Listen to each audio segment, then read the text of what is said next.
First council is a very popular topic. Last year came out. So this year, I don't know if it will come out or not. Normally, they always repeat and repeat, sometimes in a row, 3 times, 3 years, also they come out. So difficult to say. So still we have to teach according to the syllabus. So first council is very important council in the sense that after it happens about 3 months after Buddha's Parinibbana. It was held in Rajagaha. So first thing we must talk about the causes. The important thing about these councils, we have to talk about the causes, why it was conducted, it was convened, when and where, describe the proceeding, and at the end, the historical significance is very important. Why it is important? So these 4 items you just remember for the purpose of your study, you see. Okay, first council. We talk when we say council, the Buddhist text always mention council. It doesn't mean that it's a board of director or board of committee, a council member. No. Here, council refers to a national meeting, a meeting that attended by many members. In this case, the sangha, the monks, in order to discuss the Dharma, to discuss the Vinaya rules of Buddha. You see, so that is the main purpose. Council, as I say, refer to a meeting, is a national overall meeting for all to attend. Of course, not all the, say, 100,000, 200, everybody attend. So they have to limit to a certain people, you see, normally. So for first Buddhist council, attended by 500 Arahant, you see. So why it was convened? So we have to talk about the happenings immediately after Buddha passed away. You see, the Buddhist text, the Vinaya, record, and I mentioned the council, the Buddhist meetings clearly, you see. So if you want to mention, refer to the text, you refer to Pali Vinaya, the chapter on, the text on, they call Chulavaga, chapter called Khandaka, 11 Khandaka, you see. Then if you want to refer to later text, the commentary to the Pali Vinaya called Samanta Pasadika, it gives further explanation about the meeting. So we talk about the time and the causes. It happens about few months, 3 months or so after Buddha passed away. Why? Because after Buddha passed away, the chief disciple Mahakassapa was not in Kusinara, not in the Sala group. Only Ananda, all these were there.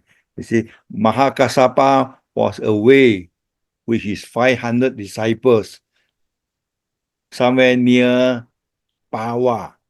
Pawa, you know Pawa, in it, the place where Buddha had the last meal. You see. So when Buddha passed away, Mahakassapa and his 500 disciple was in Pawa on their way back to Kusinara. They were about to walk back. So along the way, they met Ajiwakamang, the ascetics. They call ascetics. So this ascetic was holding a type of flower. They call it a heavenly flower, heavenly, those flowers will drop from the sky.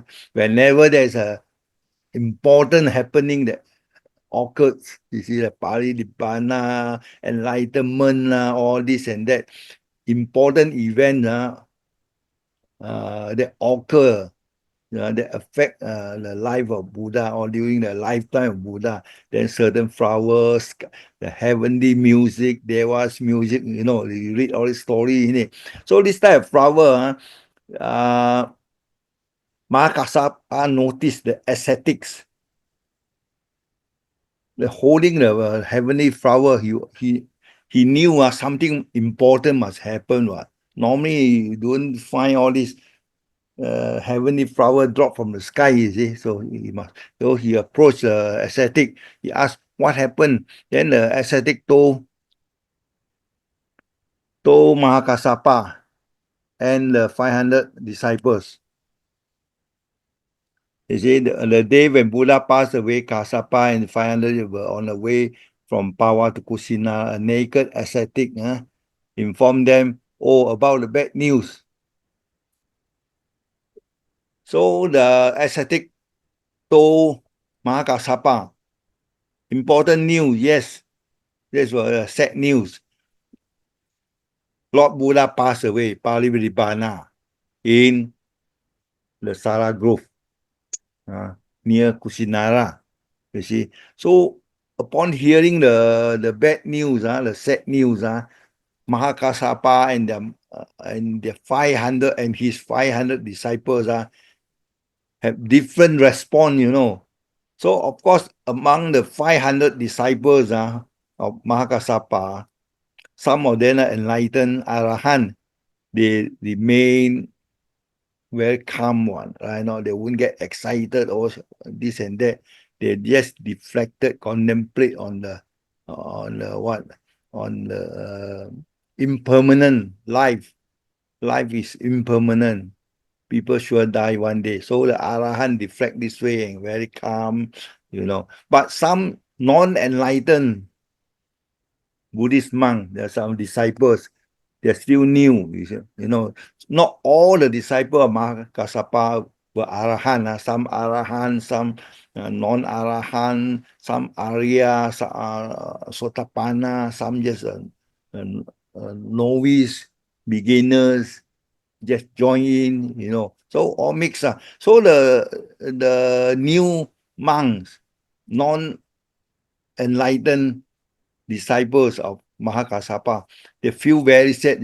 They were just normal people. They feel very sad. Many of them, the Indian, when they feel sad, they roll on the floor, yo, something like that, you see. And some of them pull their hair, and beat their chest, that's their pattern, their behavior. Or some of them, Arahant remain calm. But non-Arahant, the beginner, those monks, they respond something like what I described before, rolling on the floor, pull their hair, yo, something like that, and beat their chest. There's another one very special, called Subada, one of the old disciple of Mahakasapa. Instead of contemplating, instead of shouting and rolling on the floor, he was talking, exclaim, very happy. Upon hearing that, Buddha passed away, he was very happy. And he said what, from now onward, nobody will come and, force us, tell us, you should not do this against the rule. You must do that. You must do that. Only you can improve yourself. This and that. You must practice this way. Practice how many times. Cannot do this. Cannot do that. Nowadays, I have no such restriction. So he was this Subada, the old monk. Of course, not enlightened. That's why he responded this way. You see, he was very happy. So Mahakasapa overheard it. How can this my disciple Subada, instead of feeling sad, he exclaimed and felt very happy and said nobody come and came to tell him to do this, not to do this. So he worries. He said, wow, Lord Buddha just passed away, and these people behave like that. So he worried that Dharma and the Vinaya rule will be corrupted, will be forgotten one day. So he decided must do something after after the ceremony or cremation over first. So he and the 5 disciples rushed back to Kusinara. From Pawa to Kusinara, about 20 kilo lah, nowadays lah, So it's quite near. So they reach Kusinara, and after, cremation, as you know, la Paripana Sutta describe the cremation, and then, distribution of relics, etc., etc. All the ceremony rituals are all over. Then, okay, Mahakasapa, he began to, to select monk and to organize a meeting for all the monks. Of course, he could not call all the monks, few thousand of monks throughout India. So he decided to call only 500 Arahant. That is good enough. We have 500 Arahant. So he looked around and selected 1, 2, 1, 2, 3, and then he selected 499 Arahants only. So a lot of people still short of one. So a lot of people suggested to Mahakasapa, he said, you must invite Anand. You must invite Ananda. Why? Because Ananda was a personal attendant of Buddha. He knew all the sutta well. You see, so whether the correct Dharma is genuine or not, or whether people remember the right thing or not, only Ananda will know, can tell you the sutta. So Mahakasapa agreed. He selected Ananda also. He included Ananda also. So 500 people lah. So the initial selections consisted of 499 Arahant plus Ananda, non-Arahant yet. At that time, Ananda was only a Sotapanna, Arya lah, even though he's not a layman, neither was he a Arahant, only a Sotapanna. So they have decided the 500 people already. Next thing, then they have to select a place to hold a meeting. So they finally they agree the meeting should be held in Rajagaha. Why Rajagaha? Because Rajagaha was the capital of Magadha Kingdom, and the King Ajatasattu at that time, no more Bimbisara, Bimbisara passed away already, succeeded by Ajatasattu. Ajatasattu at that time had been converted and became a Buddhist already, you see. So he supported the Sangha. So if the meeting was to be held in Rajagaha, then Ajatasattu could provide all sorts of support, you see, the king, I don't know. So they had selected meeting to be held in Rajagaha, and they have chosen a place. The place to be held is on the top of a hill, and at a place called Satapani Cave. There are 7 caves there. 7 caves there. So meetings should be held there, you see. So that they all can meet inside the cave and stay inside the cave and discuss all the issues, you see. So they have decided the place. They have selected the 500 people, 499 Arahant plus 1 Ananda. So they all went from Kusinara, they walked to Rajagaha to start the meeting there, you see.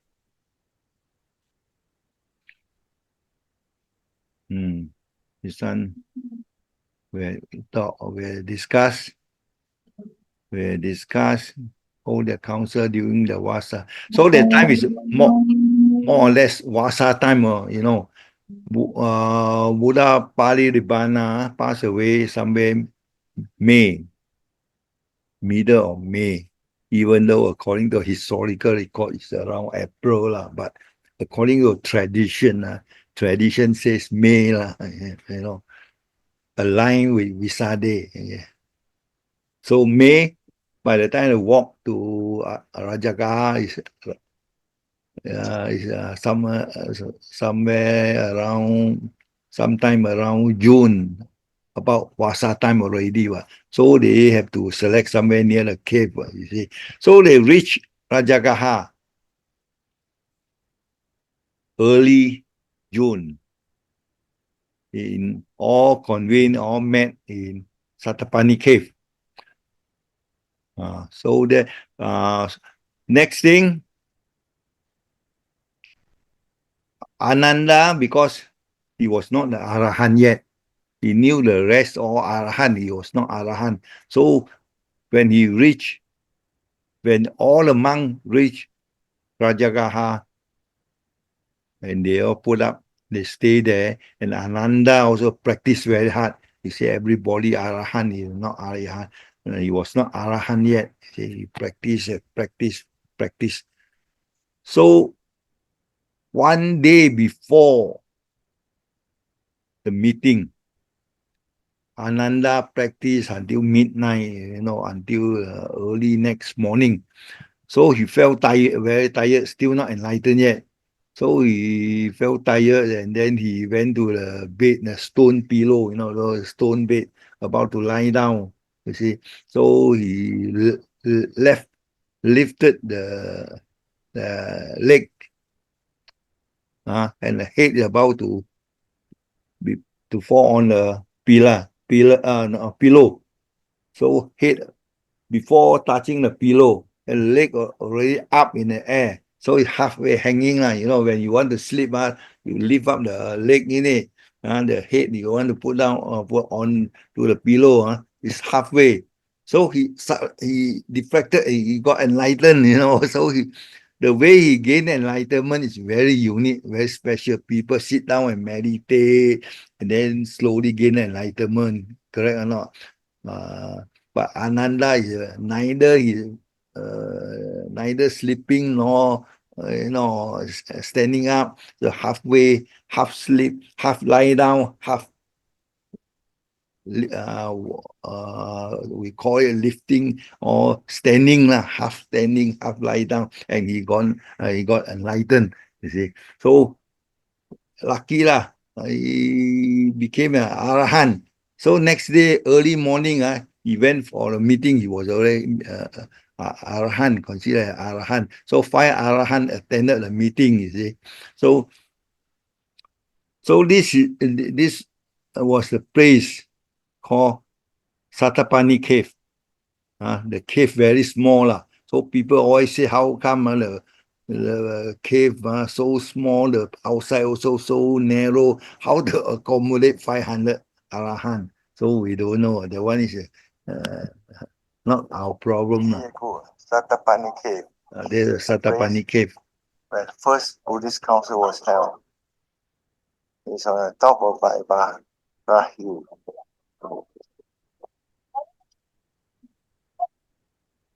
You see? 7 cave here. Narrow space, small space, 7 caves here. That's why they call Satapani Cave. 500 Arahan convened, met here, and they discuss Vinaya and Dhamma. Yeah. Satapani Cave. Whether inside a big space or not, we don't know. We went in very narrow. 1 people can go in only.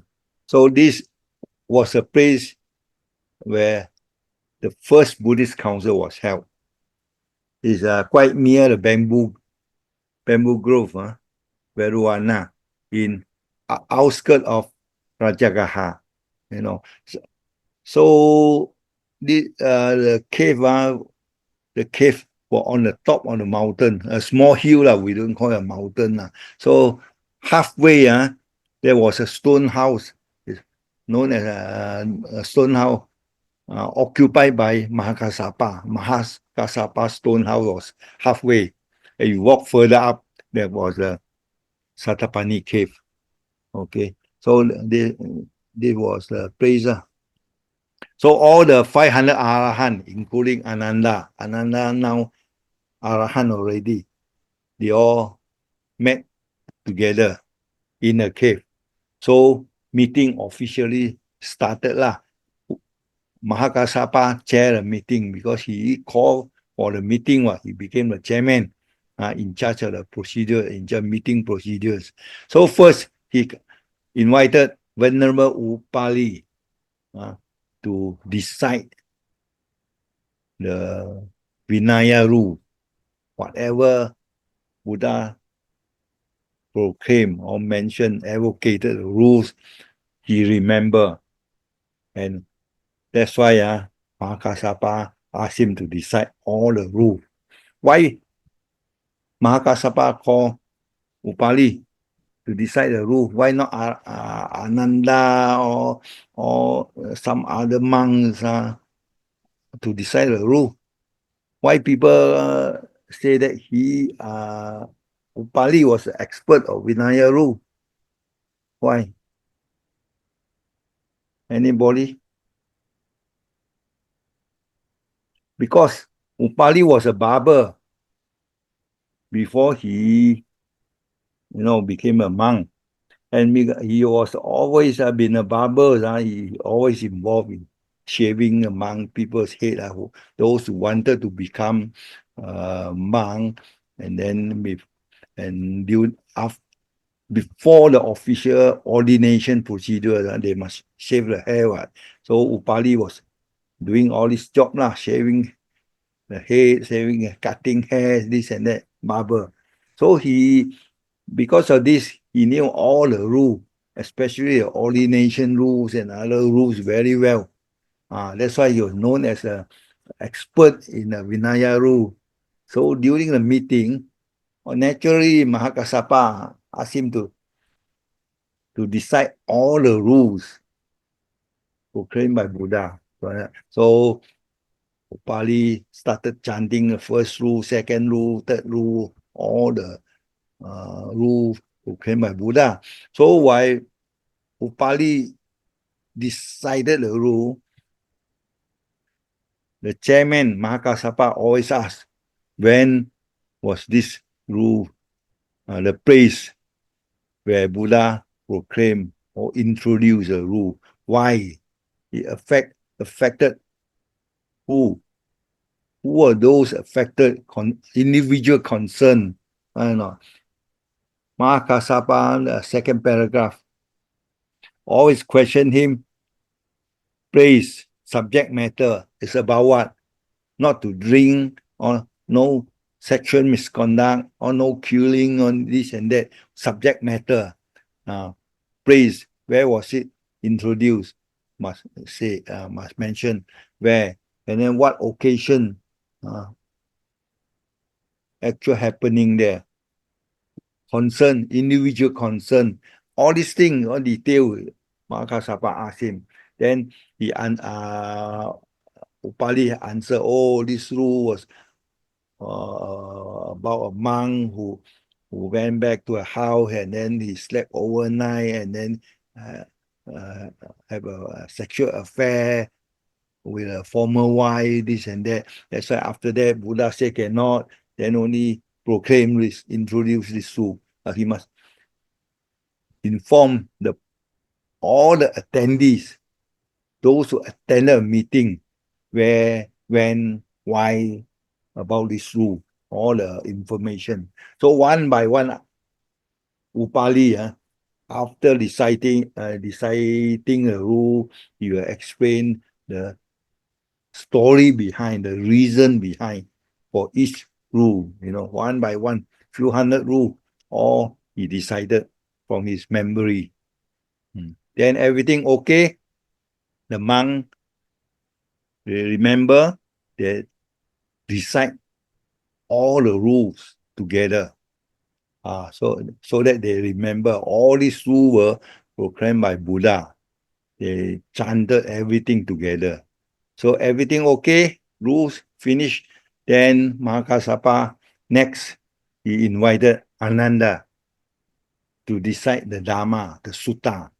Why? everyone also knows. Ananda followed Buddha for 20 over years.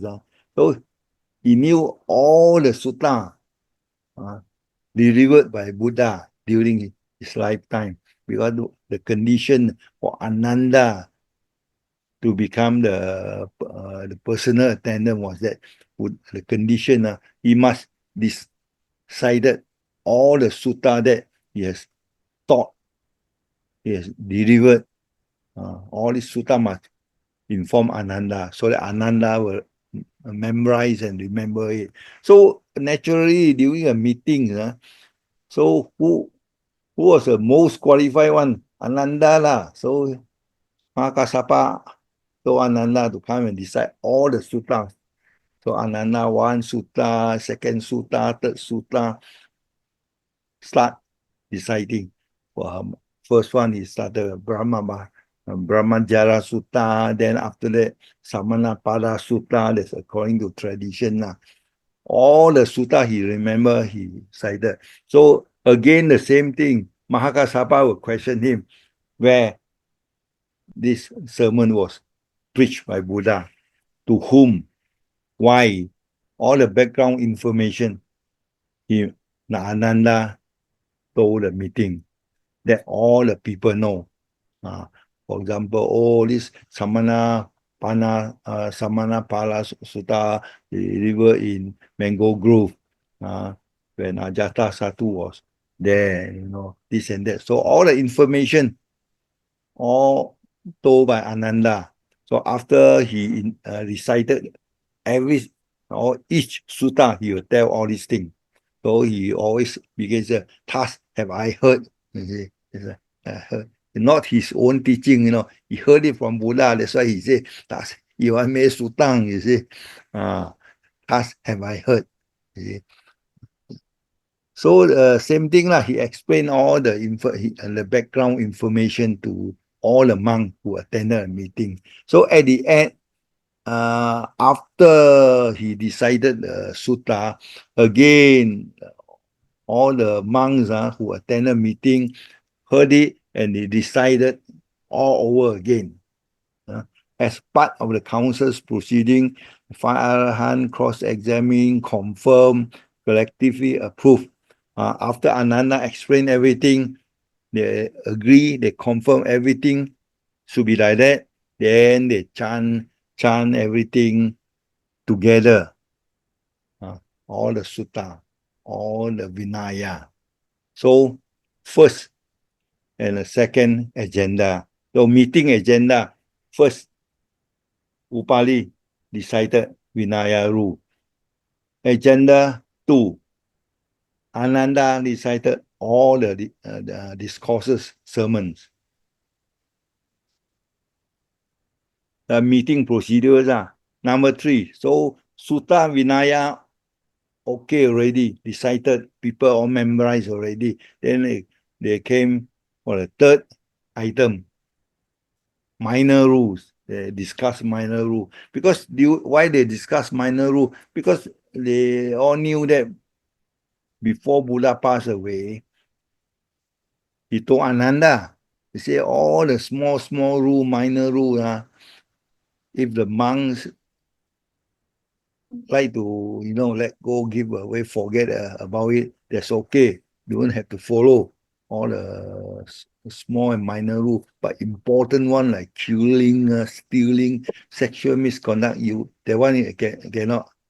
That one you have to follow. Small minor thing, you can forget about it. No need to adopt, no need to follow. But the meeting, the monks start asking one important question: which are the minor rules? What do you mean by minor and small rule? Not important rules, minor rule. Which one you can forget about it? Ananda said, sorry, I didn't ask Buddha to list out the minor rule. Why people accuse him? Why? That's your mistakes. You should have asked. Ananda said, that time I was too sad, too sorrowful, because Buddha announced that he's going to pass away in 3 months' time. Wisely, he announced, Ananda was there, he was very sad. So he all the time, at that time he was not an Arahant, right or not? So he feel very sad. He forgot to ask Buddha. When you say minor rule can be forgotten, not to follow, I never ask Buddha. So people accuse him, you see. But then they cannot penalize him. Why? Because that time he became Arahant already. You cannot go and punish Arahant subject to a rule, this and that one. So, so at the end, Mahakasapa say, because they discuss and discuss, nobody could explain which are the minor rule. So no choice. As a chairman, Mahakasapa make a decision. He say, all the rule remain. Since we don't know which one minor, which one major, which one you can forget. So the best thing is follow back lah. If we forget lah, if we make a decision to forget this and that lah, people, the layman, brainer, you say only few months Buddha passed away and you people forget this rule, forget that rule. So that's another reason lah. So two reasons for keeping all the minor rule. First, they didn't know which one to be classified as minor or major. To be safe, they follow. Number two, they worry the lay people may blame them that they forget this rule, give up that rule, shortly after Buddha passed away. So for these two reasons, the best thing to do is adopt and preserve all the rules, follow back. So that's a decision, you see, last paragraph. Finally, Mahakasapa decided to keep all the rules. Because some rules concern the lay people, worrying that the lay people may misunderstood and criticize the monk for deleting the rule. Not two reasons. So, minor rule over, decision made, follow all the rule. The fourth item they discuss, charges against Ananda. Why they listed 5 charges, against Ananda. You see, first, he did not ask because in wisely, Buddha announced he's going to pass away in 3 months' time. But before he's officially announced, he told Ananda, he said, if your request, if you all wish, I can live for another eon, you see, another world cycle, billion years, not 80 years, worthy life, 80 years, you see. I still can, you see, another eon. But Ananda never follow up, even though Buddha asked for 3 times, you request, I can live for another one. Ananda still quiet, remain. Second time he repeated, if you all requested, you all wish, I can live for another year. 2 times, 3 times also he remained, Ananda kept quiet. So Buddha no choice. See, you never ask or never wish. So be natural. So he died in 3 months' time. The time he was in Vaisali when he told Ananda about this. So people this meeting, people accuse Ananda. Your mistake. You say, ask Buddha. Requested him. Say, we want you to stay for another eon. Right or not? So Ananda explained, during that time, because I'm very sad and influenced by the Mara, you see, by the Mara. Of course, Mara, he didn't want Buddha to stay for another eon. That's why when Buddha raised these issues, say I can stay for another eon. So of course he blocked Ananda. Ananda couldn't hear or couldn't what, never requested Buddha, you see. So it's one of the, this is number 4. He did not request Buddha to Brother leave. Yap, I think your slide is missing. Can you Here, all see the Brother Yap's slide? Unless something wrong, you must. it's here. Is my Can computer see. show. Can Can Can. how come mine is missing? Okay, something wrong with mine. Okay, y'all carry on. Thanks. Sorry. Item 4. So the 5 charges against Ananda. One of these 5 was about Ananda, who did not request Buddha to live for another eon. Ananda explained he was influenced by Mara. Mara disturbed him. So that he didn't hear anything, he didn't want. That's why he didn't ask Buddha to live for another eon. Okay. What Ananda explained acceptable. Number 2, second charge. He say about the minor rule. Say why just now I explained to you what minor rule. Then now the 499 Arahant, 400 OR accuse him again. I want to charge Ananda.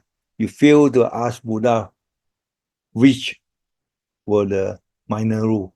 Ananda, as I say, Ananda, the time was too sad. That's why I forgot to ask Buddha. Also okay, acceptable. So he said, another thing, he tried on the garment of Buddha because sometimes wasa day or new garment, he have to sew, he have to cut everything. Sometimes he have to stretch the floor. That's why sometimes he has to step on it, the garment of Buddha. And I said, nobody help me. While I'm sewing, cutting this and that.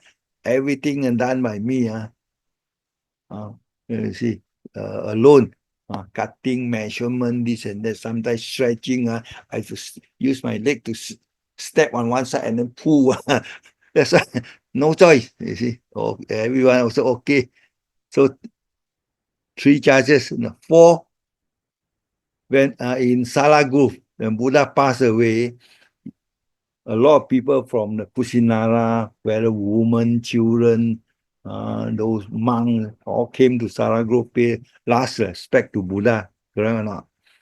So, because too many people came, Ananda decided to let the ladies and the young one pay respect first, pay last respect to Buddha, you see, so that they could leave to go back early lah. That's what Ananda explained. Then he explained to the meeting. He said, I let the woman to pay the last salute to Buddha because wanted them to go back early. There were too many people at that time. You see. Number 3, he let the woman salute Buddha's body remain first because he did not wish to retain them. And that happened in Kusinara, Sala Grove when Buddha died, passed away, people came, they let woman salute first so that woman can go back. That's the meaning of it. So that's what Ananda explained to the meeting. 4, I explained already, The last one, Bhikkhu, formation of Bhikkhuni order. Mahapajapati, the foster mother, the stepmother, requested, together with 500 Sakyang lady, walk all the way from the capital, Kapilavastu, to Vaisali. They walk barefooted, the feet all swollen, the face all full of dirt, the clothing, the robes all dirty, just because they wanted to go forth to become bhikkhuni. Buddha rejected at first 3 times, but then Ananda appealed to Buddha, explained to Buddha. This part you all study already. I don't go into detail. So Ananda appealed, then Buddha finally agreed that ladies, women also can go for can become bhikkhuni. So some of the monks they blame Ananda. You let the woman to be admitted into order, right or not? Because of this, they say the sasana reduced. He said how many thousand years now? 1,000 or 500 years or something like that. Because of you lah, you let the woman you're not Ananda. Because I explain two reasons, you know lah. Woman, Buddha said woman also can gain enlightenment. What? Moreover, the mother Mahapajapati took look after Prince Sijata the time when Buddha was very small. Out of compassion, you know, let her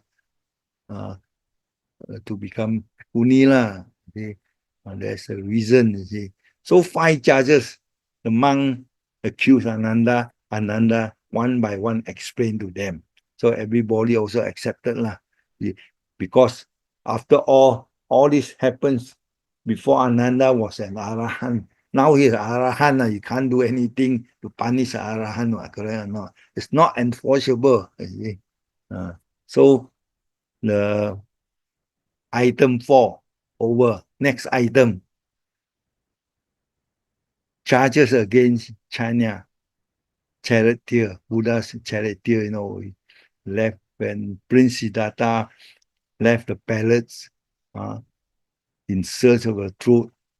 So the charioteer, China, accompany Prince Siddhartha, right, not to riverbank of river Anoma.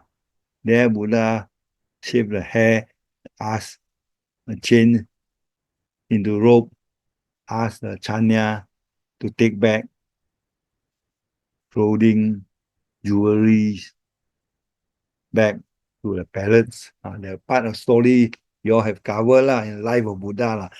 But one thing is that because this Chanya was very arrogant, I'm Buddha's personal attendant, you know. At that time, a young bodhisattva's attendant, you know, his charioteer, you know, very arrogant.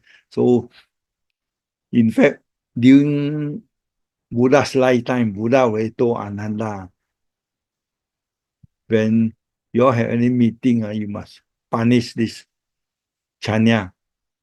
Don't let him become so arrogant. That's why the meeting, Ananda brought up this. So people wanted to charge Chanya lah. So the result was that the meeting decided to excommunicate, boycott him lah. Don't mix with this Chanya. That was a resolution of the meeting. You know. Later what happened? After meeting, Ananda went to see Chanya. He informed him about the decision of the meeting, you know. But then, enforceable or not, before they enforce it, before carry out the penalty, Chanya already practiced has and gain enlightenment as Arahant. Against all this penalty cannot be enforced. That was a later stories. So this meeting over. 5 issue, 5 items, 5 agenda they have discussed. This meeting, first they talk about what? They ask Upali to decide all the Vinaya rule. Everybody listen, memorize the true, the genuine rules passed by the Buddha. Of course, a modern version of mix-up lah. During the meeting, the time, all the rules decided by Upali were all genuine, all passed by Buddha one. Second agenda, Ananda recited all the sermons delivered by or preached by Buddha. Number 3, charges the minor rule. They discussed a minor rule. Then the meeting decided to keep all the minor rule, even though Buddha said minor rule you can forget, about it. You can lead it not to follow, right or not, in the wisely. Because the doubt, which are the minor rule, nobody knows. So still follow all the minor rule. 3 item. Item 4, charges Ananda. Also no problem already. Ananda explained everything. 5th one, Chanya. Chanya, they decided to excommunicate Chanya, but then Chanya later became Arahant or not enforceable. So 5 issues discussed during the council meeting. All these are 5. So the question is that sometimes examiner will ask, what so important about this first council? So you must know. Number 1, Buddha's sutta, all the teaching and the sermons, discourses, as well as the Vinaya rules were one by one systematically everything decided, and that everybody memorized it. That was the correct, the genuine Buddha's teaching at that time. So everybody knew about it. So for the first time in the history of Buddhism, Buddha's sutta and Vinaya have been systematically codified. Codified, that means all brought together into one set. Everybody will know these are the teaching, these are the sutta, these are the rule. One sort. Everybody know, systematic. But meeting, you notice, they never talk about Abhidhamma, correct or not? Only sutta and rules, Vinaya rule. Because Buddha very clearly mentioned in the sutta that my teaching was Dhamma Vinaya. It's already black and white mentioned in the sutta. Remember, you cannot say, oh, Buddha's teaching. Buddha say he taught Tipitaka. That's not correct. Buddha talked about 5 Nikaya. All these things not mentioned in sutta. Buddha in the sutta, remember, only mentioned Dhamma Vinaya. That's why in the meeting, when Buddha just passed away, the first meeting, the 5 Arahant, the Ananda Vinaya, only decided Dhamma, discourses, and the Vinaya, these 2 things only. So you cannot say, oh, when an examiner asks you what so important about this first council, or you must say Vinaya and the sutta and the Vinaya was first time decided and agreed upon and codified as a set. You don't mention that Tipitaka has been decided. That's not correct because no comparison, no recitation of Abhidhamma have been mentioned in the early teaching. Okay, number 1. Number 2, small rules, the minor rule. Never mention, specify which were the minor rule. So the decision was that all the rule retained. Okay, that was an important decision of the first council. 2 things, at least 2 things you must mention.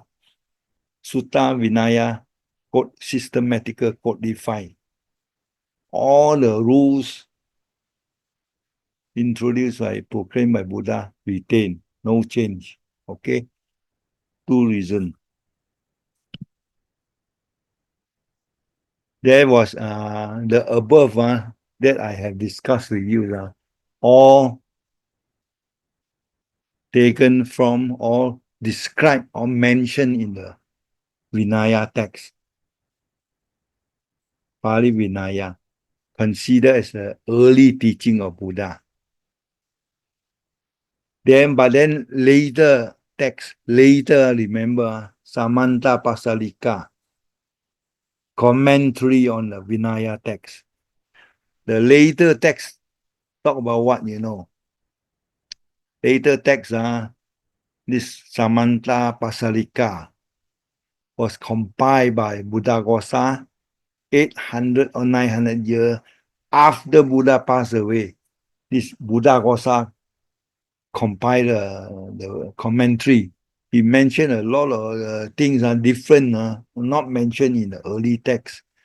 The scholar disagree because after around 800-900 years, you come and tell us, oh, this one has been decided, that one has been decided. Whereas all these things not mentioned in the early text, not mentioned by Buddha, you see. So this later text, commentary, you talk about what, just for your interest only, I mentioned. But for exam purposes, up to here is good enough, up to 12. But normally people talk up to 12 only, full stop. Because all this comes from the early text Vinaya, all this information. Whereas from 12, 13 onwards, 14, 15, this one all came from where? Came from a commentary, later text. Wow, all this empty. So the later text says what? Just for your interest only. Later text. Samanta Pasalika. They say, oh, this thing not Buddha's word. Remember, later text we don't call Buddha's word. The commentary, comment only. People's opinion. Other people's opinion, other monks' opinion. He say what, oh, during the first council meeting, this Upali, when he decided these rules, he began with the 4 parajika, the important 4 major offense of Vinaya rules. I don't know. Then slowly they chant parajika, sangali sesa, all this.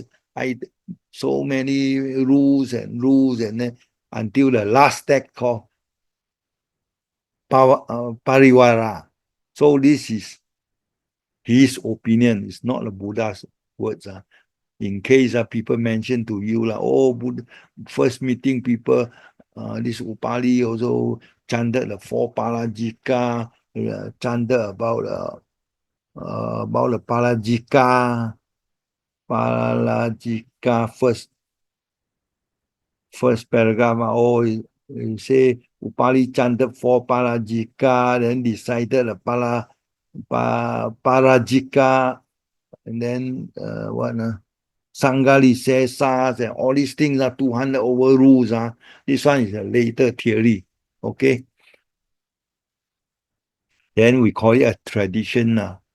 Then the commentary also says what, when Ananda recited the sutta, he began with Brahmajala Sutta. Then after that, he follow with the Samanapala Sutta, and so on and so forth, until he finished the 5 Nikayas.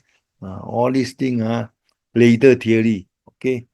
Later theory say he began with Samajara Sutta, Samanapala Sutta, and the 5 Nikaya, and so on and so on. All these are later theory. It's not the early theory of Buddha's time. And the later theory says that, oh, Abhidhamma was teaching of Buddha. That's a later theory mentioned by Buddha Gosa. Mentioned in a commentary. According to tradition, Abhidhamma was not decided, and not compiled during the council, although the Pitaka this Abhidhamma has been mentioned several times in the text as part of Buddha's teaching. So the late text says that Abhidhamma was part of Buddha's teaching, but he never mentioned it when decided by so and so, and so on. Okay. There was a later theory. We don't have to be worried so much. You don't have to write down in the exam script. So the later theory also says that so many things. When Upali decided the rules, he classified all the Vinaya rule into 5 groups: Parajika, Pasittiya, Mahavaga, Chulawaga, Parivara. Nowadays, when you have the Vinaya text, Pali Vinaya text, you notice 5 sections, 5 books, right or not? One para, Sutta Vibhanga, Bhikkhuni Vibhanga, Chula Vaga, Mahavaga, Paliwara, all these are later classification, okay?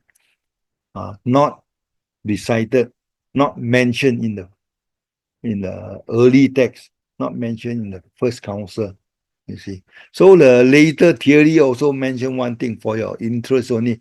They say, oh, during a meeting, after Ananda have decided all the suttas, then the meeting decided to allocate the workload, or split the workload, you see, so that it won't be too taxing or too heavy, troublesome for a certain monk to memorize everything, all the sutta. So how they did it, the later theory says that, after the meeting, Ananda and his group of disciples, his disciples are responsible to memorize Dikha Nikaya. Then Sariputta and his disciples are responsible to memorize Majjhima Nikaya. And then Mahakassapa and his disciple, responsible to memorize Samyutta Nikaya. Again, they say Anurula and his disciples have to memorize Anguttara Nikaya. In that way, they say, the later theory says they divide the workload, four main disciples and their 4 main disciples, Ananda, Sariputta, Mahakassapa, Anurula, 4 groups, so that each one of them in charge of certain sutta, certain nikaya, so that everybody won't feel so taxing. That's what the later theory says. Workload, nothing else. That was everything about the first council. Any questions before we have 10 minutes break? So first council, easy in the sense that you need to know why it was convened.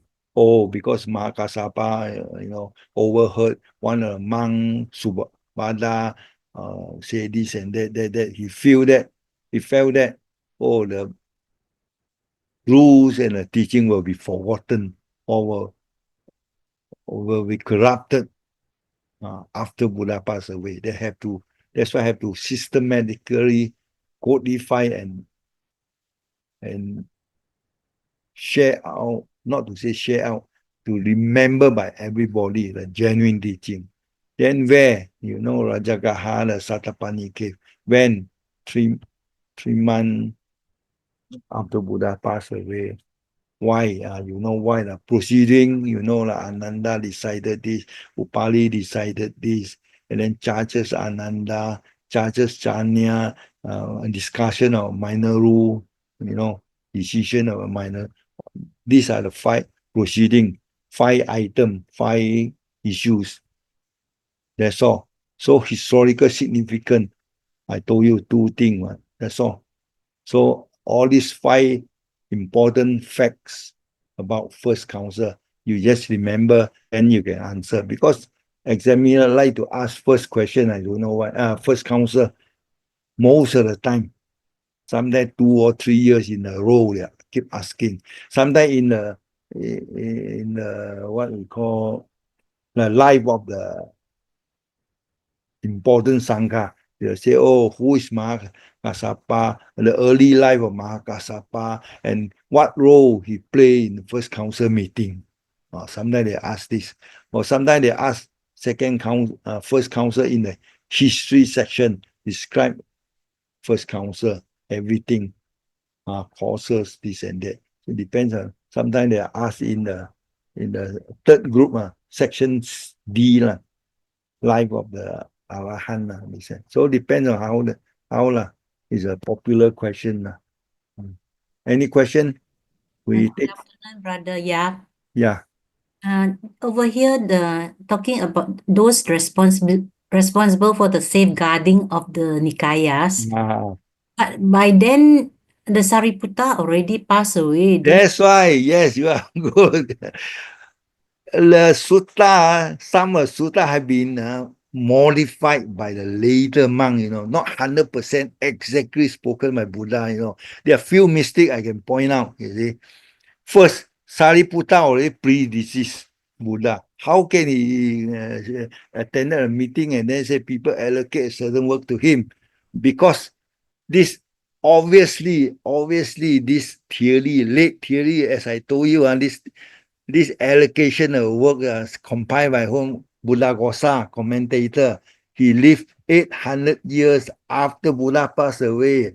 That time they never study history like us. He thought that Sariputta still alive after Buddha. That's a problem, you see. So mistake by the later monk. This not by Buddha himself, no. This theory, tradition is this appear in the later text compiled by Buddhaghosa 800 years after Buddha passed away. The time he never studied Buddhist history. He compiled, he put Sariputta's name inside also. He never realized that Sariputta already passed away. You see, one mistake, this one is by Buddhaghosa. Another mistake, when you read the Parinibbana Sutta, I hope in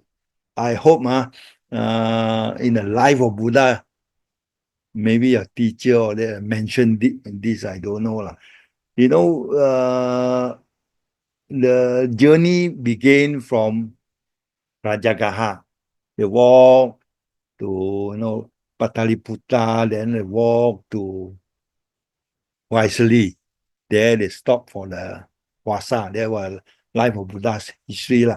So the Parinibbana Sutta mentioned, Sariputta also follow initially, correct or not? If you read the sutta, that part was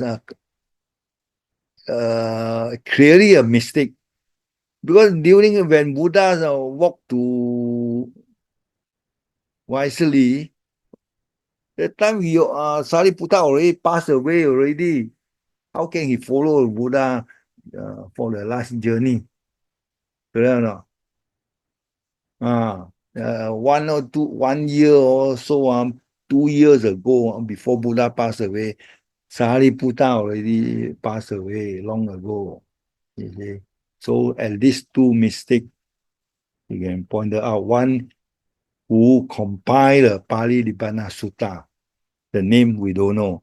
Second mistake, appear in the commentary compiled by Buddhaghosa. As you mentioned, the work allocated to Sariputta and the disciple, how can Sariputta already passed away long ago? This one obviously, because the text compiled 800 years after Buddha passed away, the author didn't know the history, he never. And then in your books, in the Narada, there was a mistake,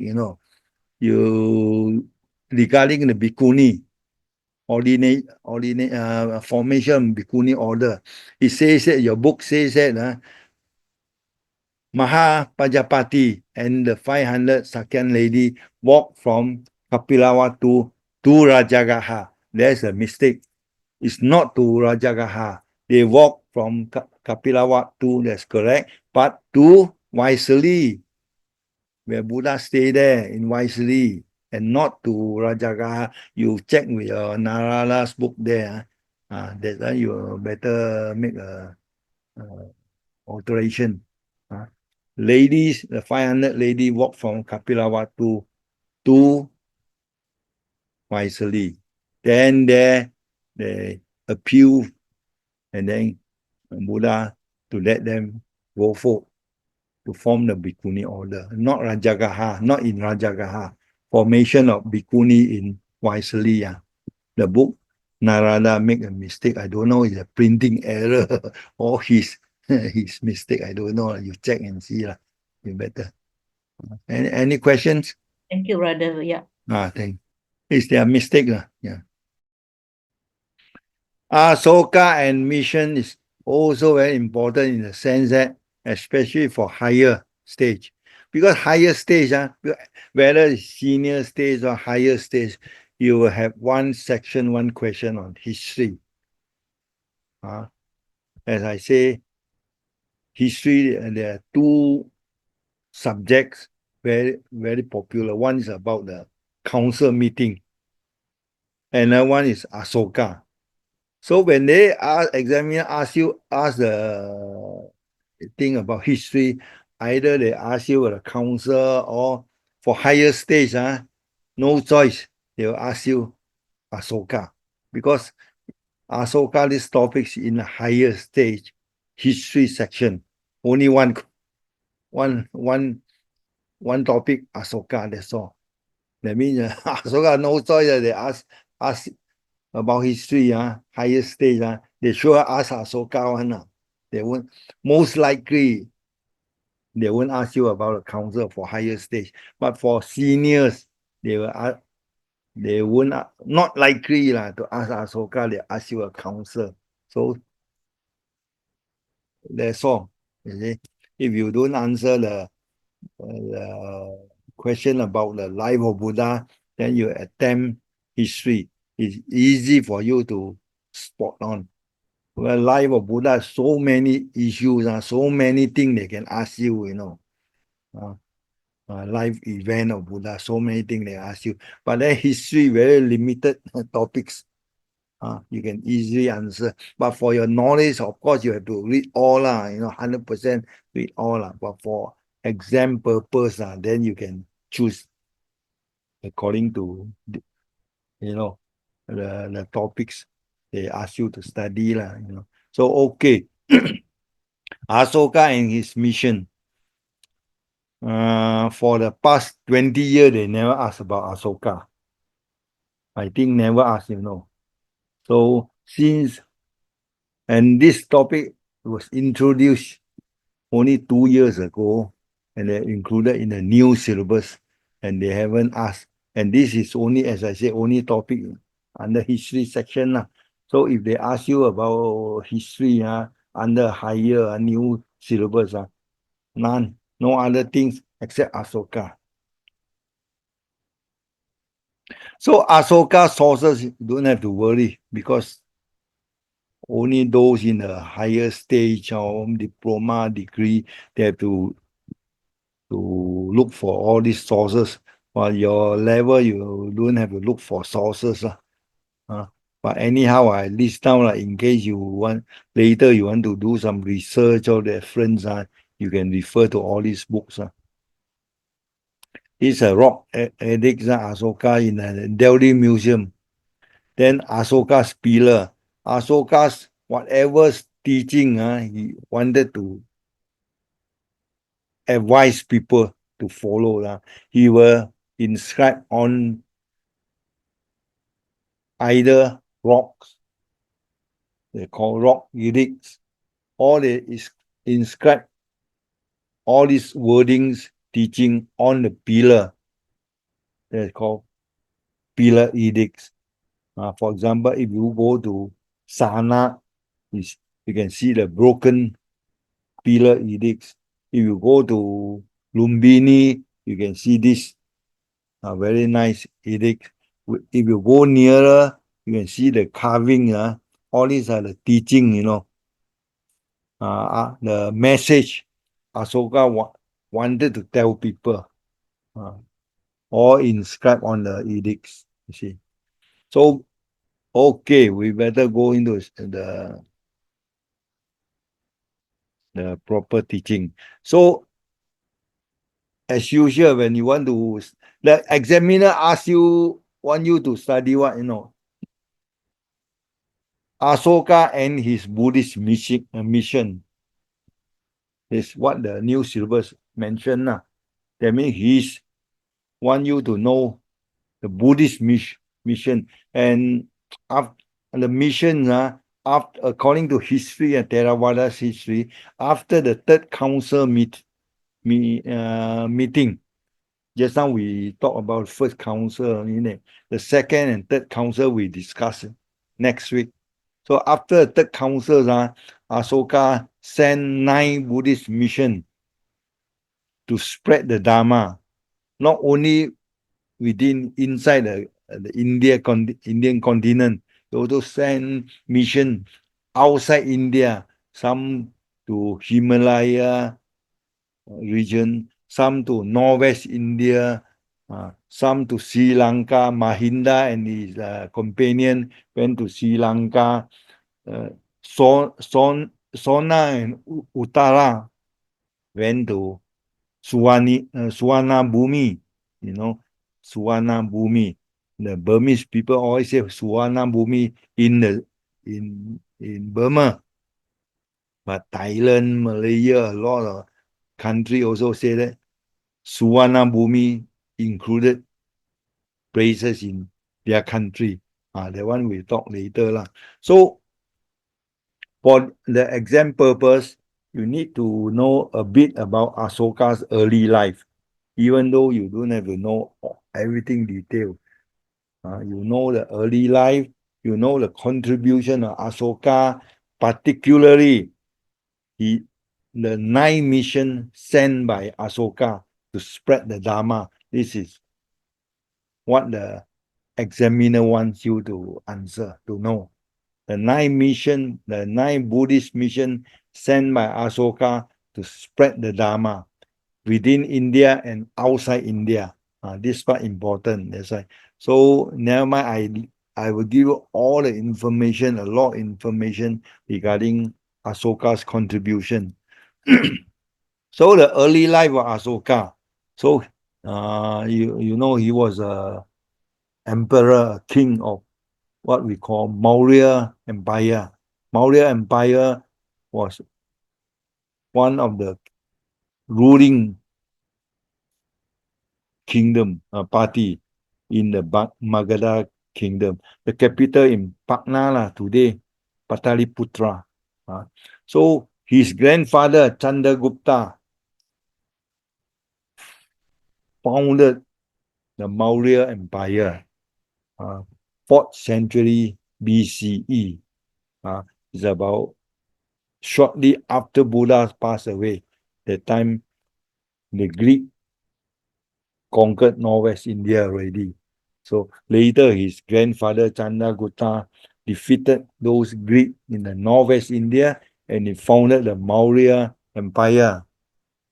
Then after grandfather passed away, succeeded by the Asoka's father. Asoka's father passed away. Then Asoka seized the power and became the 3rd king, 3rd emperor of Maurya Empire. Okay. So the capital, the empire was Maurya Empire was founded by Asoka's grandfather, and he had his capital at Pataliputra, the modern day Patna. So Asoka was born in 304 BCE. He ruled the empire from 268 to 232 BCE. When he was young, his father was an empire in Pataliputra. Then Asoka did not pass his childhood with the father in Pataliputra, He was with the mother in central India, somewhere near Barut, Sanchi Barut, the site, Ujjani. When he was a young man at the time, he was appointed as a viceroy, something like governor in charge of central India, Ujjain, near the present day Sanchi, the area, you see, near Kausambi, the area. He was appointed as a governor when he was young, whereas the father was in Pataliputra as a king, emperor. So later, when the father passed away, wow, you know lah, from history, whether in China or in India, got plenty of children, right or not? So when the father passed away, everybody also wanted to become a king, want to succeed, occupy the throne. So what happened? So the brother and brothers, uncles, they kill each other lah. So in this case, according to the Sri Lanka record, Mahawangsa says that when Asoka's father passed away in Pataliputra, the time Asoka was in viceroy, as a viceroy in central India. So he heard the father pass away. He rushed back to Pataliputra and started fighting with all the brother. And at the end, he killed 99 brother, and he succeeded to become a king, emperor. He took over the place, he succeeded father. You see. But then when he succeeded as a new emperor, his official coronation happened only 4 years later. But why? Nobody know. This piece of information was from Sri Lanka Chronicle, Mahawangsa. So Mahawangsa described a lot about Asoka's early life.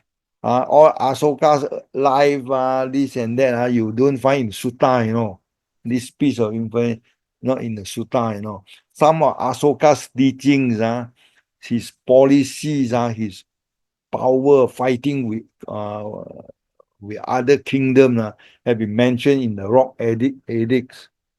Rock Edict means Asoka asked people to write something, tough, some wording and teaching on the rock, what we call rock edicts. That's like a king's emperor's order, they call inscribed on the rock edict. Sometimes he asks people to inscribe all the teachings, some information on the pillar, we call pillar edicts. So some information about Asoka's life, you find it in Sri Lanka's Mahawangsa. Some of the information you can find in Asoka's edicts, whether rock edicts or pillar edicts. So regarding the early life, mainly from Sri Lanka's Mahawangsa. So this one also people call it a Pali Chronicle, Sri Lankan Chronicle. It says that he killed 99 brothers before he became a king. That's why because of this, people call him Asoka, the Chanda Soka, the evil Asoka, the terrible type, or also called Kama Soka. So that was the early life, how he became a king.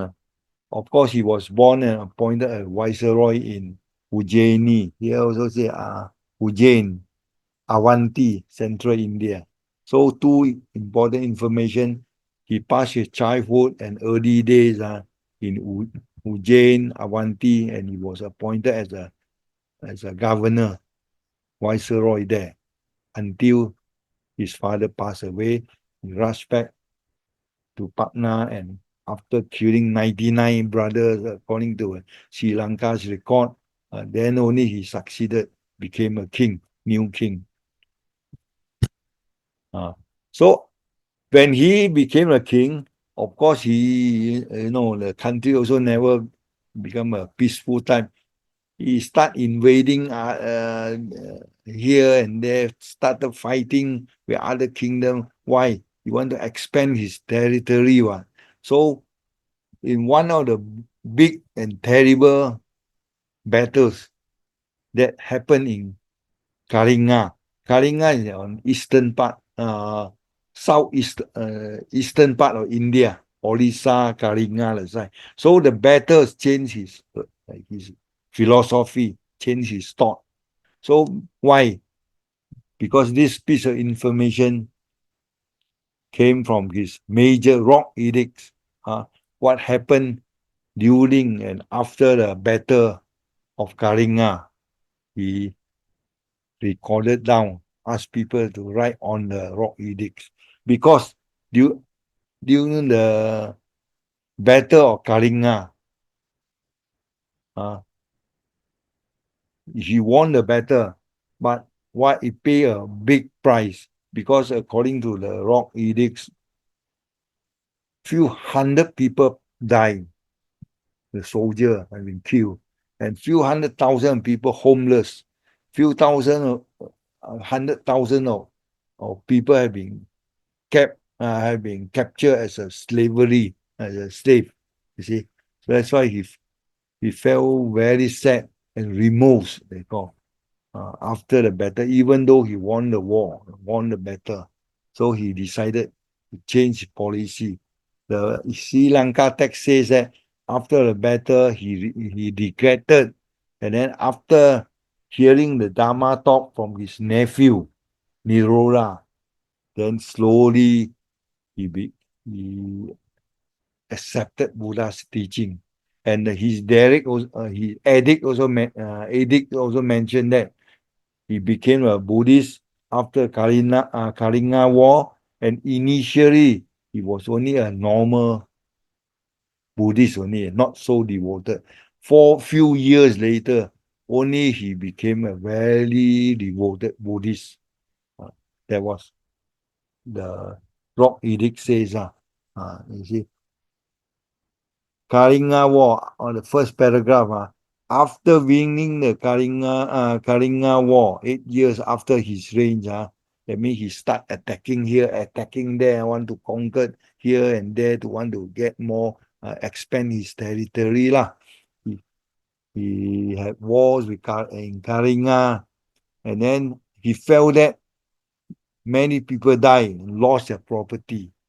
This piece of information, as I say, you can find the rock edict 13, rock edict 14. All these edicts have been discovered by the archaeologists nowadays, and they have studied all the inscriptions and translated into a modern language. That's why and the people, the archaeologists, understood the feeling, what happened during Asoka's time, because all the edicts have been discovered nowadays. Okay. So one of these edicts described his Kalinga War, how terrible it was, and because of this, Asoka now accepted Buddhism as Buddha's teaching. Okay. He became a Buddhist after his nephew Niroda preached him the Dharma, and later he began to follow Buddha's teaching. That's recorded in Mahavamsa. So how and why and when he became a Buddhist? Why? How? When? All this you can find from Sri Lanka's record as well as his edicts. Okay. Then from then onward, he became very righteous.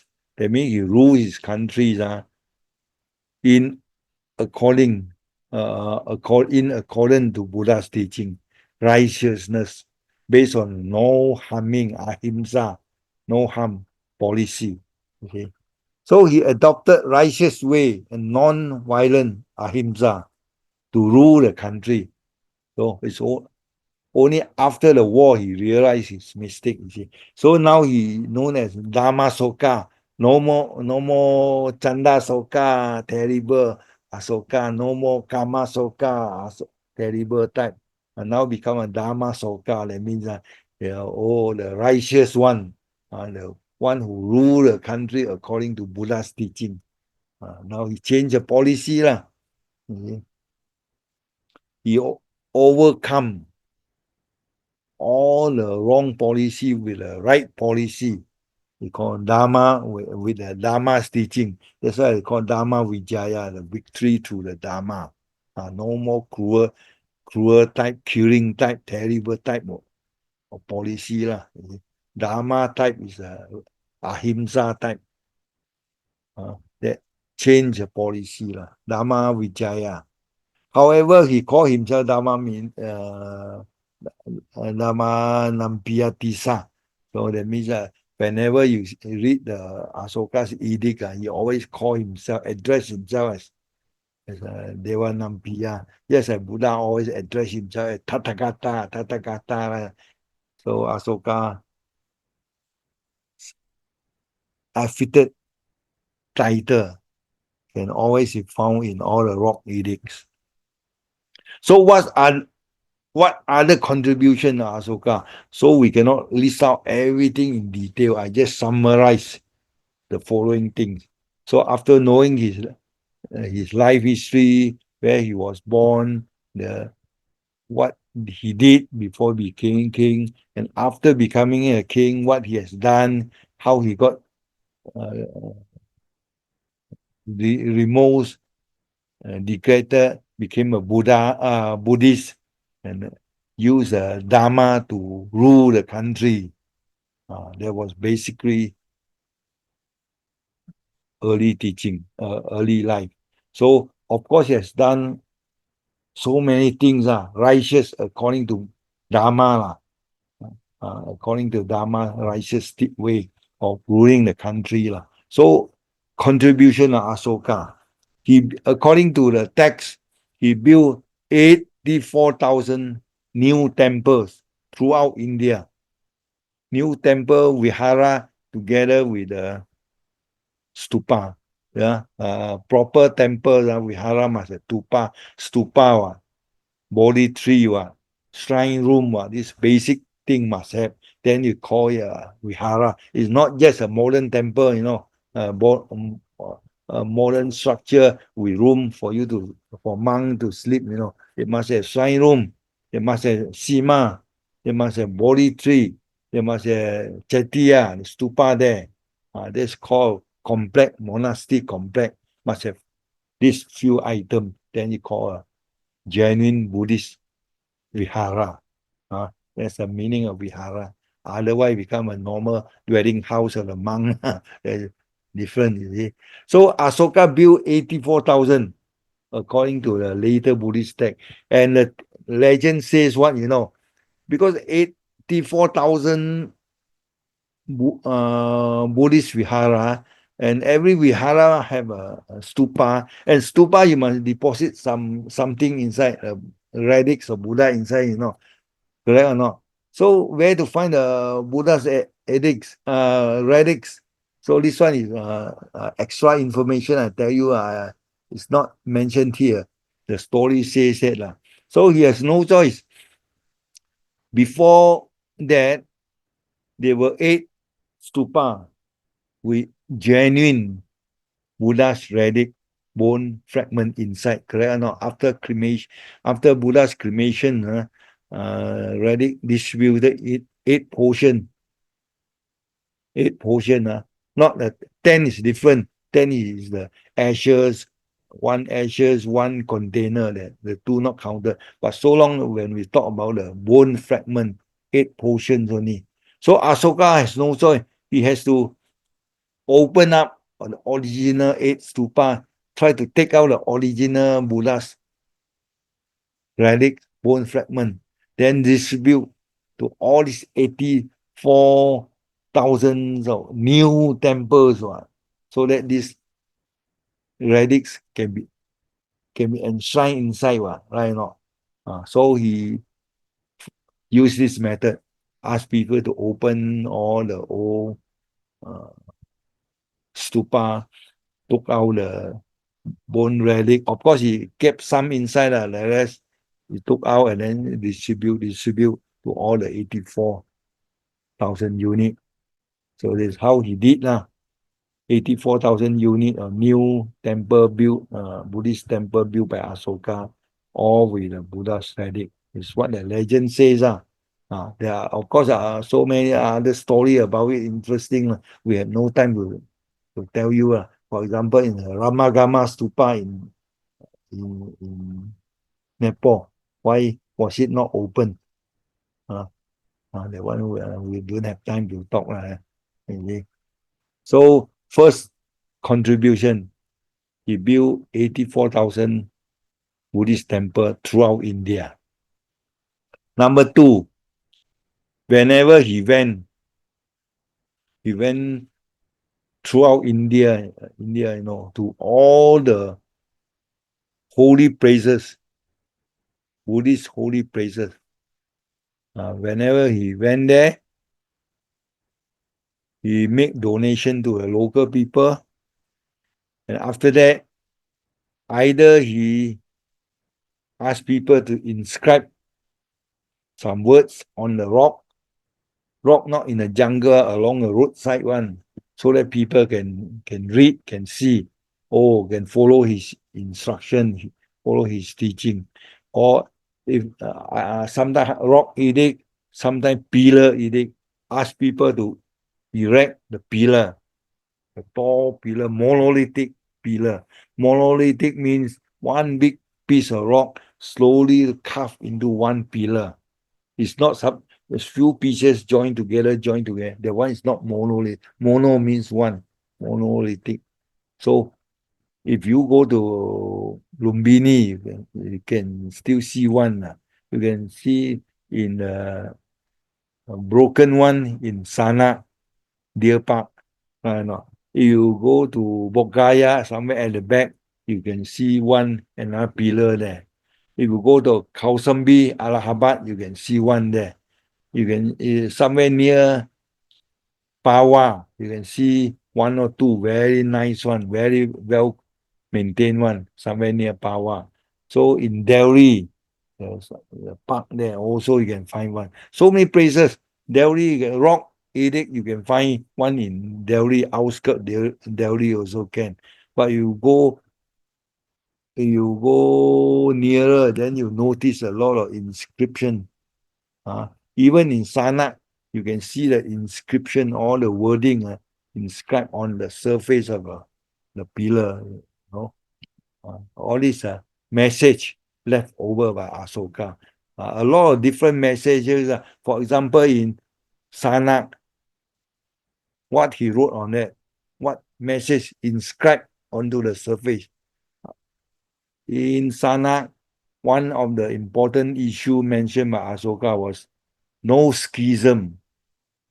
That means Sangha member don't split, cannot split, must be united. Schism is very bad karma. Okay? So in Sanak, in Lumbini, you notice a lot of inscription. What after translation by the scholars, it reads, Asoka came here, this place is the place where Buddha was born, and it's a holy place. Asoka give exemption, tax exemption to the people there, is what mentioned in the pillar here. So Asoka's, wherever he went, he left behind rock edict, pillar edict, and on the surface of pillar edict or rocks, he will ask people inscribe Buddha's teaching or certain policy, certain teaching, etc., etc. That one, unless you read all the recording, then you will know. So if you want to know all the teachings, all the wording inscribed on the pillar, or this and that, you read this book. Number one, Dhammika. It's not mentioned here. Venerable Dhammika, S. Dhammika, the Austrian monk, decided in Singapore, right? He compiled a book, all the detailed edicts of Asoka, whether rock edict or pillar edict, and the translation, the wording, the teaching there, he compiled into a book. So the book, if you want, you can refer to it lah. So we cannot mention one by one. A lot lah. You will spend days. Yeah. Okay. So contribution Asoka number 2, erection of pillar and rock enable people to understand the past history of Buddhism as well as the Dharma mentioned there. This is the contribution, teaching the public to follow Buddha's teaching, Buddha's word. That's all. Then number 3, he encouraged pilgrimage. One of the earliest king to promote Buddhist pilgrimage was King Asoka. Nowadays we follow a policy also but the policy why people have to go for pilgrimage have been mentioned in Palilibbana Sutta. I don't know whether you read the Palilibbana Sutta. At least 4 places you have to visit in your lifetime. Advisable to visit. Okay. So Asoka also follow Buddha's advice as per the sutta.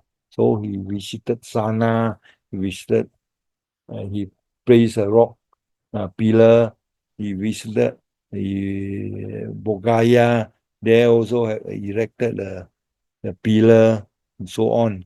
You see. So how do you know he encouraged, he went for pilgrimage, he inscribed on the rock edicts, number 8, Asoka's first pilgrimage called Dhamma Yatra to Bodhgaya. Bodhgaya, if you go, you can notice there's a pillar edict, a pillar there. I don't know where everyone, whenever you go for pilgrimage, you sure go to Bodhgaya. But have you noticed? Have you seen the pillar there or not? Somewhere towards the end, quite near to the pond, Naga Pond. There was a pillar there. Okay, Bodhgaya. Okay. That edicts, he stretched, he encouraged people to go for pilgrimage. Then 4, he purified Sangha. This one, 3rd council meeting, we are going to talk next week. He convened the 3rd Buddhist council and he purified the Sangha. Those bogus monks have been asked to dissolve his contribution. This number 4 we discuss later.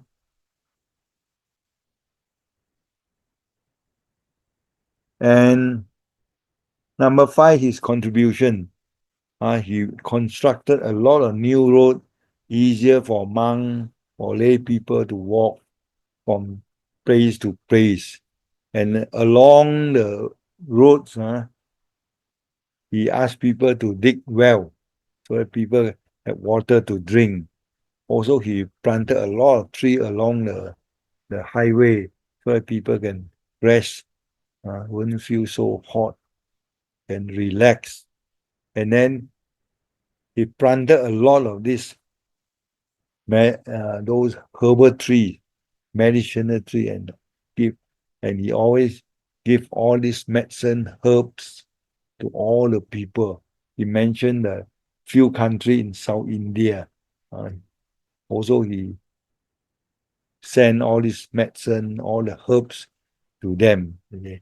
So number 5, planting medical herbs and offering free treatment of human being and animal, free medical treatment to human, free medical treatment to animal, and digging of wells along the road. All these things that he has done, this all information he inscribed on the major rock edicts too. He mentioned all this. All this got evidence one. Some of this contribution have been described in the Mahawangsa. Some of this contribution, what he has done, he inscribed on the rock edicts or on the pillar edicts. Okay. Then he discouraged people to slaughter animal, even in his palace. Every day, he had to slaughter how many animals, peacocks, bird, food, chicken. for as a food lah for the people in the palace. Sorry, but after we became a Buddhist, he set out a policy.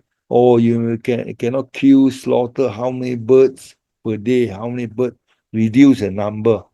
So this information he inscribed in the Edict, Pillar Edict 5. Discourage slaughtering an animal and less consumption of meat. Rock Edicts, also Pillar Edicts number 5. So all the Pillar Edict 5, Rock Edict 2, all these have been classified by the scholar, archaeologists. They discovered, as I say, all the rock edicts, all the Pillar Edicts throughout India and outside India. So one by one, the scholar nowadays, they group together, rock edicts, what edicts, Pillar Edicts, they give number lah. So easier for people to monitor lah. Last, this one most important, required by examiner. Sending the 9 Buddhist mission within and outside India. This piece of information you don't find in the rock edicts or you don't find in the Pillar Edicts because Asoka never mentioned that.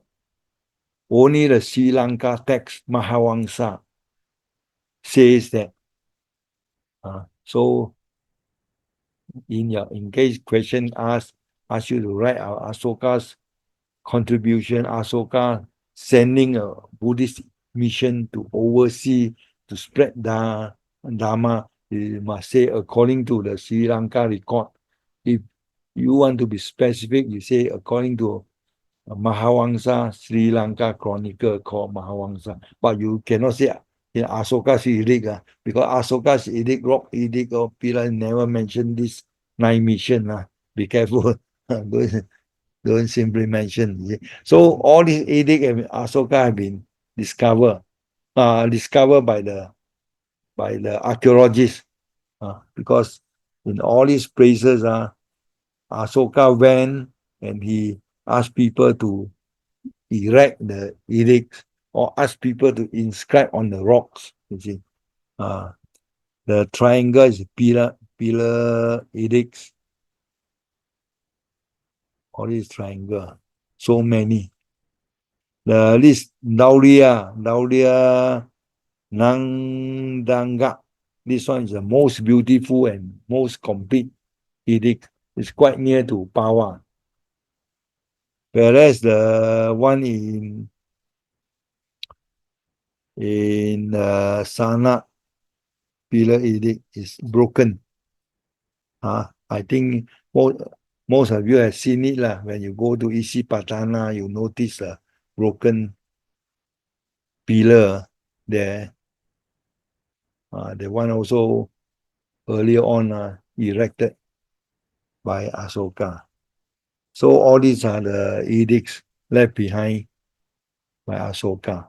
So another important rock edicts by Asoka. This one is very important in the sense that even though the examiner will not likely to ask you, but because it's so important that I mentioned to you lah. This one maybe they ask you is regarding the spreading of Dharma, spreading of Buddha's teaching. Asoka sent the minister to where? Outside India, to Egypt, as far as Egypt, to Syria, to Northern Africa, to Macedonia. Macedonia is Greek, Northern Greek, the side, to spread what? Dharma. That means during Asoka's time, Buddhism is spread to those areas. But whether they accepted this or not, whether any evidence left behind in the place or not, we don't know. But according to Asoka's edict, he did send people to spread the Dharma to those places as far as Greek, Northern Africa, Syria, Egypt, So far, he sent people there to spread Dharma. So far, any evidence, Asoka's evidence, is in Asoka. But in those countries, so far recently, last year, I read news in Egypt, Sinai, the place called Alexandria. They discover a Buddha statue in Egypt, last year, and reported in the news, in the internet. So people believe that the Buddhists already travel as far as Egypt, Middle East, you see, at time. This information also mentioned by Asoka in the Rock Edict 13. You see. So Asoka sent envoy to 2,000 kilo away, to Greek, Egypt, Macedonia, Syria, North Africa, spread the Dharma. Even in the edict, in this Rock Edict 13, the name of the king in this country also mentioned in Rock Edict. The Greeks king, the Syria's king, the Egyptian king mentioned. And the modern scholar verified those names. He confirmed, yes, during that time, more or less same time as Asoka, 3rd century BC, those kings existed in those, the name genuine, the name of those kings during that period in those countries. That shows that Asoka's edict is confirmed, genuine, is correct. Information mentioned by Asoka is correct. It's not simply right one. You see.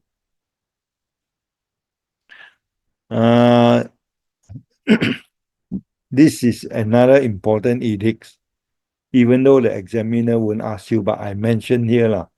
In a minor Rock Edict number 3,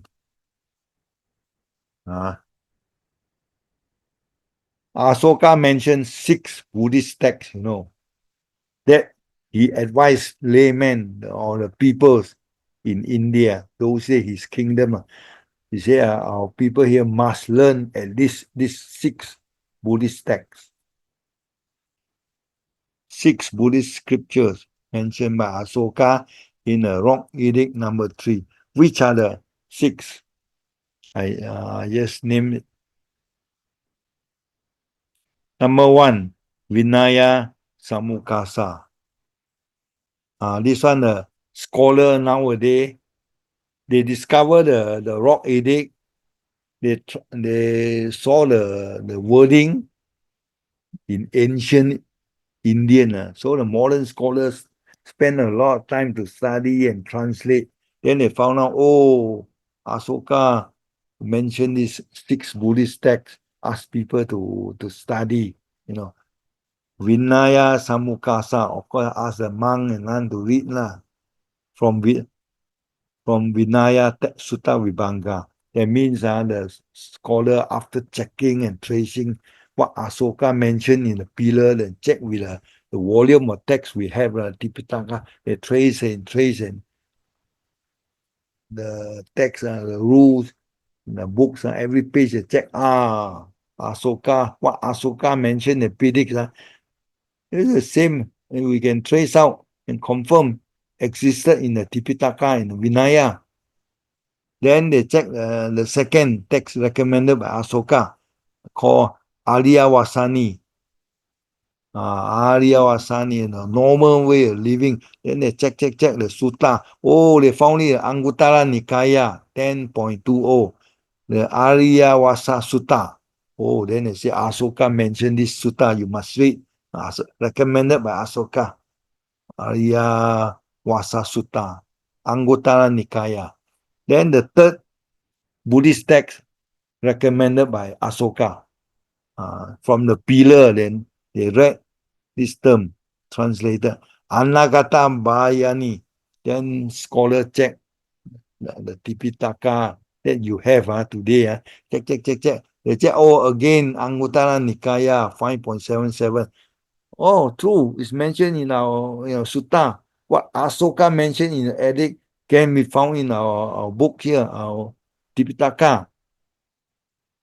Then number 4, then just now I mentioned 6 Buddhist texts Asoka recommend inscribed on the pillar in it. Number 4, Mula Gata, the verses of the sages. Then they check. Oh, in Sutta Nipata. Sutta Nipata is one of the texts in the Khuddaka Nikaya. Khuddaka Nikaya, we got 15 texts. And Sutta Nipata is one of the texts there. It's one of the earliest texts in the Buddha's time, you know, Sutta Nipata. Then Asoka recommended the Munigata, the verses. Oh, they trace out, this one is true. Buddha's word can be found in Sutta Nipata. Similarly, Asoka mentioned Moneya Sutta, also Anguttara Nikaya, or Itivuttaka. That means a lot of these sutta texts recommended by Asoka can be found in Anguttara Nikaya. Most of it, Anguttara, some from Sutta Nipata, some from the Vinaya, the rule, the one obviously for monk and nuns. See? Upatissa Pasina, question of Upatissa. Who is Upatissa? It's a lay, Sariputta's name before he became a monk. Layman's time, his name was called Upatissa. So this Upatissa Pasina, question of Upatissa, you can find in Vinaya. Refer to a teaching involving Sariputta, the Buddha's chief disciple, possibly from Samyutta Nikaya also. Some you can find from Vinaya or you can find from Samyutta Nikaya. So Asoka recommended 6 Buddhist texts as per the edicts. They can find in edicts that he mentioned 6 Buddhist texts, and this 6 Buddhist texts are genuine, you know, because scholars have been confirmed that trace to a modern Tipitaka, our text we have today, actually found in our text. That means that it's very important. It says what? Why so important? If Asoka actually mentioned Buddhist text, and Asoka is very close, not very far from Buddha's time, you know. The latest theory is about 100 years. Yes, your grandfather's time and your time. That means it's not very distant, far from Buddha's teaching. That means during Asoka's time, Buddha's teaching is very popular. It's already existed. That means Buddha's teaching is genuinely existed during Buddha's time. It's not created sometime later than Asoka. During Asoka's time already existed. And Asoka's time is very close to Buddha's time. So, and Asoka, those texts mentioned by Asoka can be found in our modern Tipitaka.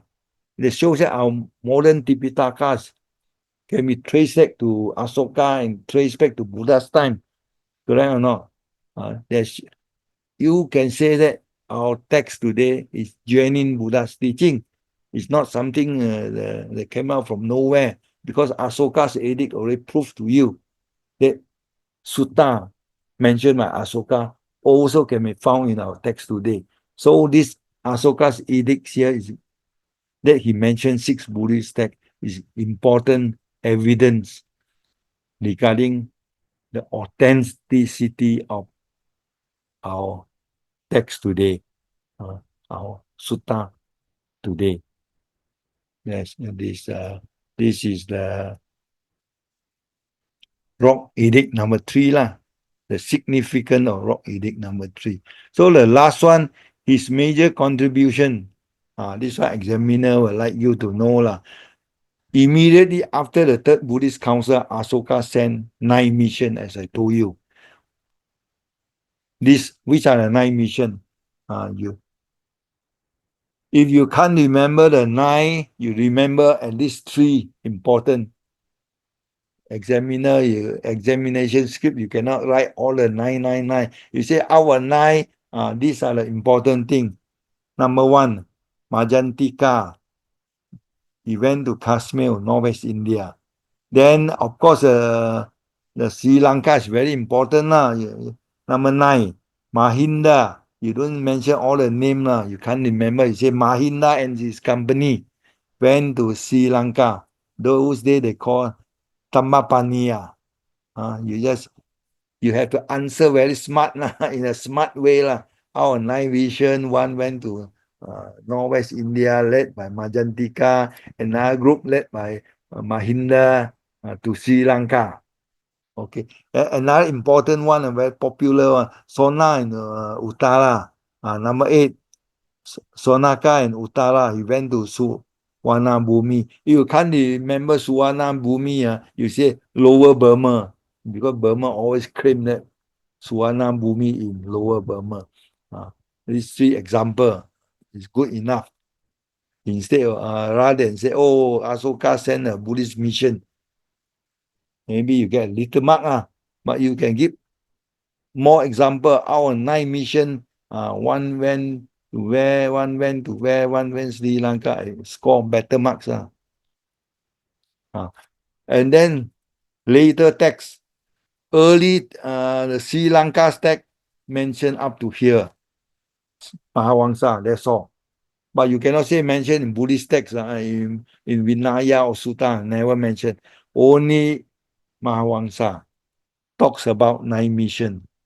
And then later text, commentary, Samanta Pasadika, give extra information. But this one not necessary to mention all. You just say, oh, those monks who went to all these places, they preach certain sutta. That's good enough. If your memory is smart, good enough, then you say, oh, in Sri Lanka, those Mahinda and his company went to Sri Lanka, they preach Vinaya, they preach Abhidhamma, they preach Five Nikaya. Good enough lah. You see, you can't remember, oh, what are the sutta, what are the other places, they are not necessary lah. They talk about this Brahmajala Sutta, what sutta in where. You'll be fainted in the exam hall. Cannot. Play smart. Take the easiest one. Mahinda and company went to Sri Lanka. They preach Tipitaka. Good enough. Not Tipitaka. Vinaya, Sutta, and Abhidhamma. Good enough. Then, this one is very detailed, not necessary. For example, I give one example. Oh, Mahinda went to Sri Lanka, and they preach Tipitaka, correct or not? Mahinda and the company went to Sri Lanka. They converted the local people. They preached the Tipitaka. As a result, you want to go further and further, talk more and more detail. As a result, the king there, if you don't know the name, it's called King Devanampiyatissa, and his 40,000 followers were converted. Very, very detailed already. It's not necessary. This information never appear in the Sutta or Vinaya. Only never mentioned in the Sri Lanka Chronicle also. The Chronicle mentioned in the commentary, in the late text. That's all. You can remember, not necessary. Just say 9 mission, 1 to Lower Burma, 1 to Northwest India, 1 to Sri Lanka, led by Mahinda. That's good enough. Preach Tipitaka. This one not necessary. Your answer should be up to here is good enough. 9 mission, Asoka and his 9 Buddhist mission. When after third council, 9 mission, if you cannot remember detail 9, you say out of which one went to Sri Lanka, led by whom, preach what.